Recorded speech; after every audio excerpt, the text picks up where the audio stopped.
بس يا شيخنا، الست اللي في النعش دي عايشة؟ طبعا عايشه في قلوبكم وقلوبنا يا ابني. لا، مش وقت تلعب بالالفاظ خالص يا عم الشيخ. انا عارف اللي احنا بنقوله ده صعب يتصدق، بس احنا كده هندفن واحده عايشه. أيوة، وساعتها مش هيبقى دفن، هيبقى وقت، ودي عادة انتهت من زمان قوي. ويطلع لها تصريح دفن ازاي؟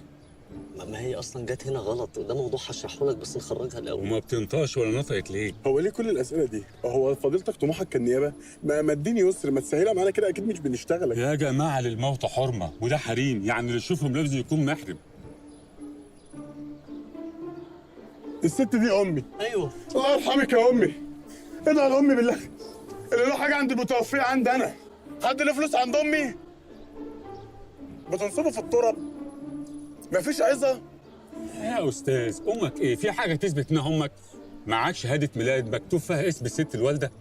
همشي بشهاده ميلاد ليه يا فضيله الشيخ؟ يعني حضرتك معاك شهاده ميلاد في اسم الست الوالده؟ لا اله الا الله. بقول لكم ايه يا اساتذه، الميتين لهم حرمه، لو سمحتوا اتفضلوا عشان نشوف شغلنا. اسمعنا بس، خلينا نبص لو عليها. سمحتوا اتفضلوا، نكشف عنها بس، ما ينفعش اللي انتوا بتعملوه ده. اتفضلوا. هتدفنوها، هيدفنوها صح. أعوذ بالله من الشيطان الرجيم، بسم الله الرحمن الرحيم.